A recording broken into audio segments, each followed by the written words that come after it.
Ok. Oi, pessoal, boa tarde. Meu nome é Iane Aguiar, eu sou R1 em Urgência e Emergência. Hoje eu vou falar um pouco sobre lesão por pressão. Primeiramente, eu quero falar um pouco sobre a pele, como eu acho que a maioria já deve saber, que a pele é o maior órgão humano. É um adulto, ele é revestido por aproximadamente 2 metros de pele, 2 metros de espessura, e isso representa 15% do nosso peso corporal. Existem três camadas da pele, que a primeira é a epiderme, que é a primeira camada, é a camada mais externa da pele, e ela consiste primariamente em queratinócitos. A segunda camada, ela é localizada entre a epiderme e a hipoderme. A derme, ela é formada por tecido conjuntivo, que contém fibras proteicas, vasos sanguíneos e linfáticos, terminações nervosas, órgãos sensoriais e glândulas. Já a hipoderme, ela é a nossa terceira camada, é a última camada, e ela é formada por células de gordura e ela faz a conexão entre a derme e a face muscular. Aqui está uma foto representando todas as camadas que eu falei. Sobre as funções da pele. Regeneração, ela é resistente à perda de água e eletrólitos, ela é responsável pela produção de vitamina D, ela também protege contra agentes químicos, físicos e biológicos, recebe estímulos sensoriais externos, também armazena nutrientes, também promove o estímulo visual, olfatório, tátil e está interligada com o metabolismo do corpo humano, refletindo assim alterações sistêmicas. Aqui são algumas classificações de ferida, que existem as feridas cirúrgicas, as traumáticas, e as lesões por pressão, que a lesão por pressão ela é definida em lesões localizadas na pele ou no tecido subjacente, frequentemente sobre a proeminência óssea, ou relacionada também a dispositivos médicos. Essa pressão na pele, ela vai causar obstrução dos vasos capilares, diminuindo os níveis de oxigênio na região e assim causando uma lesão. Essas lesões, elas afetam principalmente pessoas acamadas em hospitais, com a mobilidade reduzida, ou também com alguma dificuldade de mudança postural. Dentre os determinantes mais importantes que se destacam para as lesões por pressão se desenvolver está a perda de sensibilidade, a percepção sensorial ou consciência associada à redução da mobilidade. Outros fatores também de risco que está interligado são infecção, umidade, febre, desnutrição, anemia e disfunção endotelial. As lesões por pressão, ela já tem um tempo que se tornou um indicador da qualidade da assistência, porque essas lesões, pode-se dizer que na maioria dos casos, ou em todos os casos, elas podem sim ser evitadas. E a prevenção das lesões por pressão, ela é um desafio para a equipe multidisciplinar, principalmente para a enfermagem. Então, é sempre importante que os profissionais eles invistam em boas práticas relacionadas à segurança do paciente, adotando assim métodos de prevenção à ocorrência desse evento adverso. É, o enfermeiro, ele tem um papel de muita importância na prevenção de lesão por pressão, porque o enfermeiro, ele está ali diretamente, né, ligado ao cuidado do paciente, ele fica o maior tempo de assistência ali com o paciente. Então, o enfermeiro, ele deve possuir um conhecimento educativo com a sua equipe, levando em conta que esse profissional, ele tem esse papel principal no cuidar das lesões, desde o início do seu reconhecimento. Então, assim, a prevenção, ela acaba sendo o principal foco dos responsáveis pelo cuidado desse paciente. A abordagem de prevenir essas lesões, ela deve ser sempre multidisciplinar e tem como início a identificação precoce dos pacientes suscetíveis, também devemos envolver a equipe cuidadora e também envolver os familiares envolvidos no cuidado do paciente quando possível, quando esse paciente estiver com acompanhantes.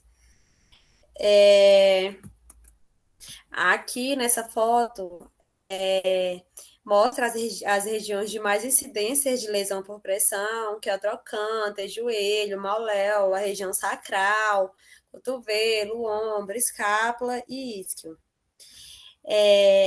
Sobre os seus estágios.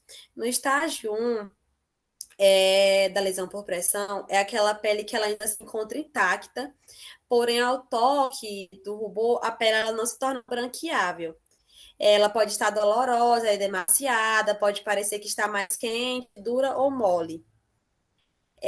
Já no estágio 2, a pele ela encontra-se com a perda da espessura parcial da pele, derme ou ambas. Ela pode se apresentar como uma lesão rasa, abrasão ou bolha intacta preenchido com líquido seroso ou aberta. Aqui eu coloquei duas fotos das lesões de grau 2. Aqui você vê que já rompeu a pele. E nessa outra foto aqui, dá para ver que era uma bolha, né? Só que já estourou ela. Lá no estágio 3, é bem perceptível que tem perda total da espessura da pele e da derme, ficando assim o tecido adiposo ou subcutâneo visível. Porém, os ossos, os músculos, os tendões, eles não vão estar. Aqui eu tenho duas fotos da lesão por pressão no estágio 3. Aqui fica bem perceptível que a gente não consegue ainda ver a exposição óssea. E na lesão do estágio 4, vai ocorrer a perda total da espessura da pele. E aí sim, nesse estágio vai dar para perceber exposição ou palpação direta de ossos com dano aos músculos, tendões, cartilagens e ligamento. Como necrose, esfacela, exudato, tunelização e cavitações. Aqui para vocês verem como que é a lesão por estágio 4. E as lesões que elas não são classificáveis, que são aquelas lesões que elas estão cobertas por algum tecido desvitalizado, de coloração acastanhada, amarela, ou por algum outro tecido necrótico. E só vai dar para ver a profundidade dessa lesão, elas são classificadas depois que ocorre a remoção do esfacelo ou escara. Aqui é a foto. E essa segunda foto aqui é depois que já foi feito o debridamento e é possível classificá-la. Também existem de tecidos profundos, avermelhada, então escuro, marrom, roxa, e ela vai colocar também na pele intacta ou com bolha preenchida por sangue. Mole. Existem muitas escalas para classificar por pressão, mas eu coloquei que é a escala de Braden porque é a mais utilizada no Brasil. Ela vai avaliar a percepção sensorial, a umidade, a atividade, a mobilidade, a nutrição, a fricção e o cisalhamento. E aí nós vamos dar uma pontuação de 1 a 4. Sobre as pontuações, quando o paciente receber uma pontuação de 19 a 23 pontos, ele não vai ter o risco ainda de desenvolver essa lesão por pressão. O médio risco de desenvolver a lesão por pressão vai ser de 15 a 18 pontos, risco moderado de 13 a 14, e alto risco de 10 a 12 e altíssimo de 6 a 9 pontos. Ou seja, quanto menor a pontuação, vai ser maior a probabilidade desse paciente desenvolver a lesão por pressão. Também existe um sistema muito famoso, que existe a avaliação de feridas por cores, que ele é muito utilizado também no tratamento dessas lesões por pressão, porque ele vai ajudar a identificar facilmente os tipos da pele e qual o tratamento que você vai utilizar. Nessa parte aqui vermelha, você vai proteger a área vermelha de granulação. Já nessa parte amarela, que pode ser necrose de liquefação do esfacelo, você vai limpar a amarela e o preto você vai debridar, a parte preta, que pode ser necrose. Ou seja, a equipe ela pode optar por usar essa classificação. Sobre as medidas de prevenção, porque o que há de melhor para a lesão por pressão é prevenir, então não vai acontecer. Uma das medidas é a gente usar para evitar a pressão e estranhamento desse local. Só que sempre quando a gente utilizar essas placas, ter o maior cuidado na hora de retirar. Porque na hora de retirar ela, a gente tem um perigo, né, de você causar uma lesão no paciente, como ela adere muito à pele do paciente. Ou seja, ela é ótima tem que saber usar para não causar uma lesão no paciente. Também lençóis esticados e sem umidade, manter os dispositivos médicos bem posicionados, sem tracionamento ou pressão sobre a pele, e também realizar o rodízio de sensor de oximetria e de pressão. Aqui está algumas das medidas que eu falei, tem o coxim, né? Uma das partes que mais aparece, que mais tem direções por pressão é o calcânio. A gente pode estar usando esses coxinhos para mudar a pressão do pé do paciente. Também tem outro coxim. E aqui são as placas que são utilizadas e também esse colchão. Eu vou falar um pouco sobre algumas coberturas que são usadas. Esse adesivo de hidrocolímero, que é essa espuma, que é muito utilizada nos setores, que ela foi especialmente desenvolvida para a região sacral. Ela tem uma ótima absorção de exudato, ela vai minimizar as forças de pressão, de cisalhamento, fricção, e vai ajudar na prevenção da lesão por pressão, como eu falei. E essa cobertura, dependendo da sujidade, né, da situação, ela pode ser mantida até por 7 dias. O hidrogel, que é muito utilizado na clínica, né? Que ele é coringa, ele vai manter o meio úmido, ele é quimiotáxico para leucócitos, ele é indicada para feridas secas ou com pouco exudato, também para necrose, vai ajudar na formação de tecido de granulação, e esse hidrogel, ele ajuda a cicatrizar de uma forma mais rápida.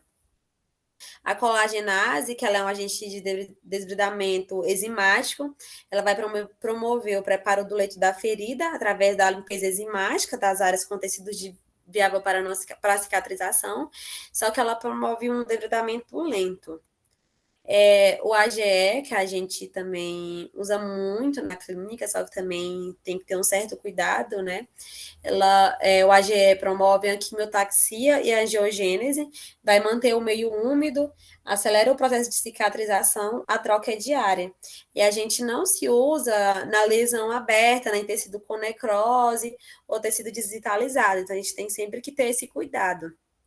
O alginato de cálcio, que promove a hemostasia, tem um alto poder de absorção, controla o excesso de exudato, vai promover também a granulação e ele auxilia no debridamento autolítico. Ele também é muito utilizado após os debridamentos, né? Porque depois do desbridamento, aquela lesão ela pode sangrar e aí o alginato vai ajudar muito nessa hemostasia. A papaina, que também a gente, quando tem disponível na clínica, a gente utiliza bastante ela. Aí tem as porcentagens dela, né, que em casos de ferida seca, com tecido de granulação, a indicação na literatura que a papaina deve variar de 2 a 4%. Já quando a presença de exudato purulento ou infecções, essas concentrações devem variar de 4 a 6. Já quando presença de tecido necrótico abundante, recomenda-se a utilização da papaina na concentração de 10%. Ela possui efeito bacteriostático, bactericida e também anti-inflamatório. O Cavilon, que ele é um creme de barreira, uma forma de barreira duradoura e transparente contra a umidade, urina e fezes. Ele é ideal para peles irritadas, corporativos ou portadores de incontinência urinária. Então, ele vai ajudar muito também. E é isso. Aqui são as referências que eu utilizei. Muito obrigada. Obrigada. Eu pedi para 2 residentes, né, que são os R2, terminando, né? Na verdade, eles já são R3, né, já estão saindo. Os 2 residentes, eles são meus orientandos, que é a Glenda e o Matheus. A Glenda e o Matheus, ambos estão trabalhando com lesão por pressão. Então, eu quero, assim, que Matheus e Glenda, que vocês destaquem o que vocês encontraram na literatura em relação a o que leva, né, à lesão por pressão e os métodos, né, de prevenção.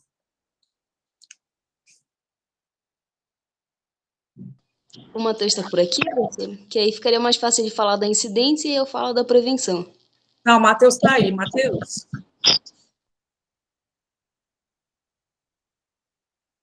Matheus entrou. Matheus, cadê você? Oi, está bom? Meu celular deu uma travadinha. Posso começar? Pode começar. Eu vou falar um pouquinho, acaba falando um pouquinho do meu trabalho. O tema do meu trabalho de conclusão de residência é a incidência de lesão por pressão na UTI adulto do HC. Eu fiz uma pesquisa documental, então acaba que minimiza um pouco a questão da investigação, porque foi baseada mais nos relatos, nos registros que eu encontrei nos prontuários.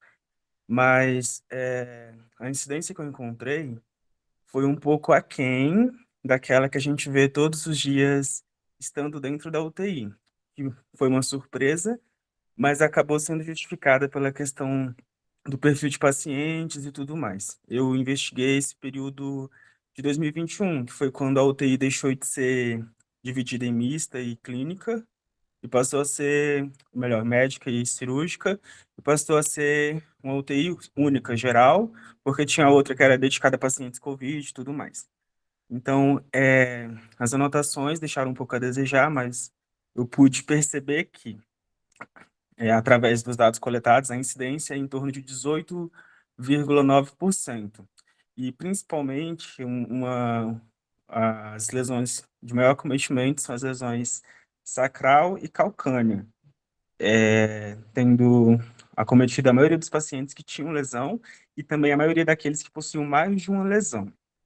Se tratando de literatura, esse dado corrobora um pouco os estudos que foram feitos nos últimos anos, trazendo uma taxa de incidência entre 5% e 30%. Mas todos esses estudos têm um pouco de viés, porque acaba que essa taxa ela tem influência de vários fatores. Muitas coisas podem influenciar na ocorrência de lesão por pressão. As características do paciente, pacientes clínicos, tendem a ter um acometimento maior de lesão por pressão, porque são pacientes que têm uma condição subjacente, que acaba aumentando esse risco. Pacientes que têm uma redução da mobilidade, acamados. Então, pacientes de UTI por si só já todos têm um risco de ter lesão por pressão, em se tratando da prevenção. Isso acaba sendo um fator complicador, porque a gente usa bastante, principalmente no HCA, a escala mais utilizada é a escala de Braden, só que essa é uma escala que não se adequa tanto ao contexto de UTI, porque a escala de Braden, ela mede, de certa forma, o risco do paciente ter lesão por pressão, considerando condições de mobilidade, umidade, nutrição, entre outros fatores. Só que o paciente de UTI, ele é um paciente que já vai ter esses fatores alterados. Então, a maioria vai ter um Braden baixo.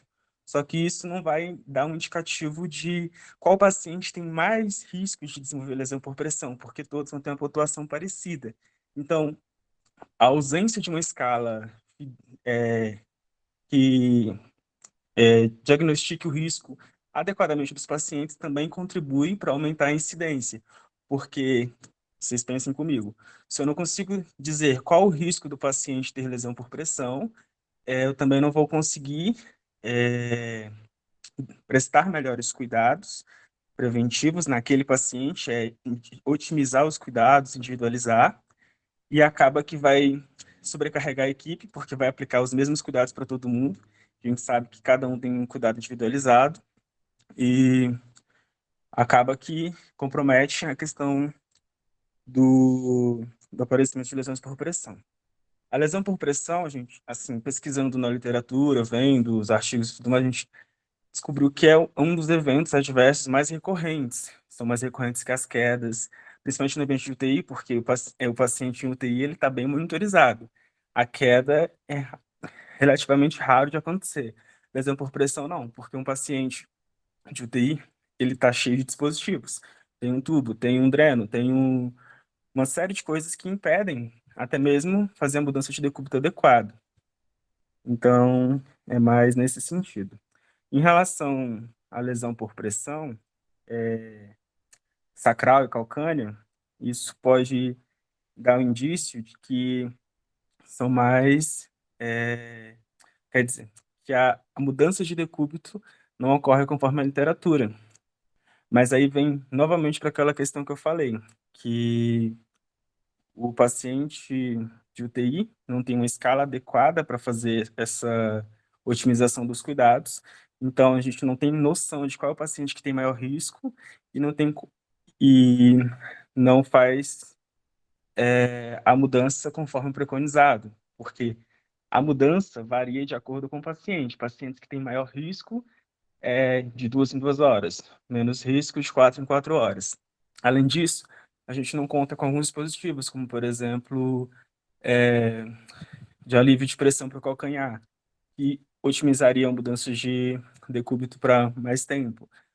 A mudança de decúbito é uma coisa que não dá para você fazer sozinho.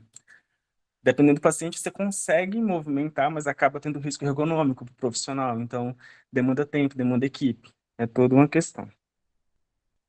Acho que vocês conseguem me entender. Obrigada, foi ótimo. Muito bom poder trazer um pouco do seu trabalho para completar aqui a aula da Iane. Glenda, e você, em relação à prevenção? Bom, vamos lá. O meu trabalho é de revisão, então o que eu consegui encontrar na literatura foi, coloquei em 3 categorias, onde a primeira vem trazer aquelas prevenções gerais, a gente já conhece relacionado à avaliação de risco, avaliação da pele, cuidado de mobilidade. Nessa categoria, foi possível encontrar a avaliação de risco, que a gente consegue ver através, como a Matheus já citou, das escalas.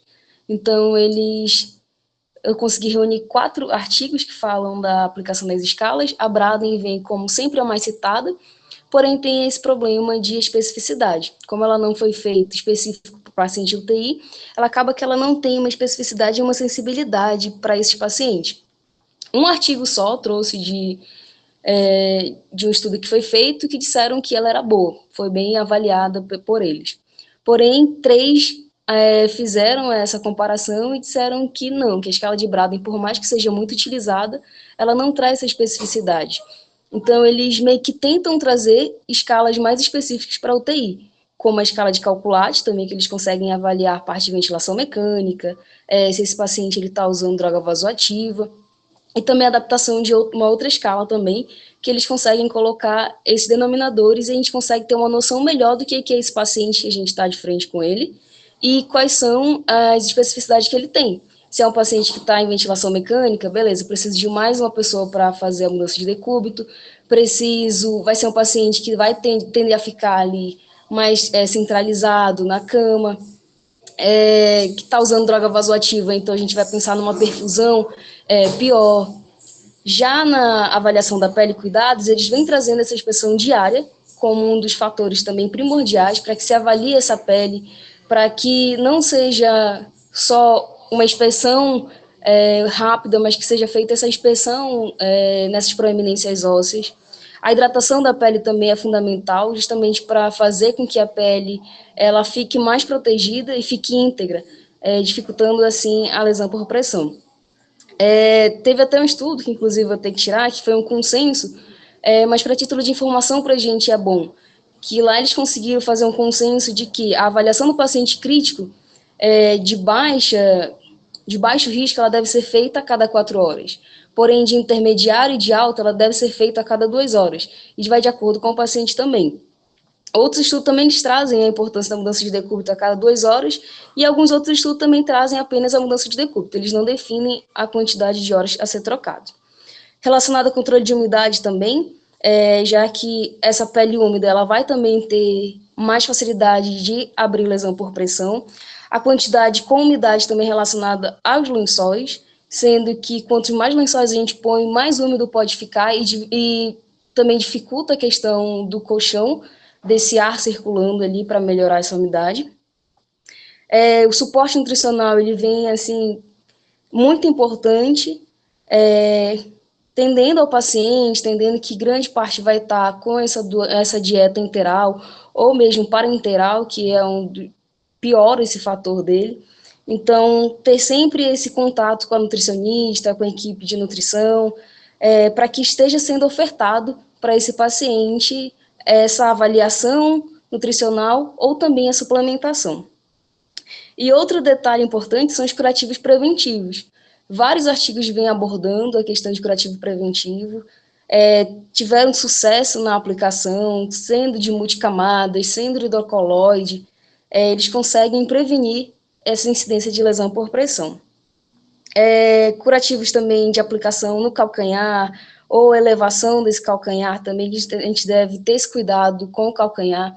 Calcanhar é um local onde não deveria existir lesão por pressão, e não é a realidade. A realidade é que muitos casos são encontrados em lesão em estágio muito avançado. Posicionador também, teve um estudo interessante que eles fizeram com um posicionador fluidizado, onde esse posicionador ele consegue acoplar no corpo ali do paciente, então ele modela.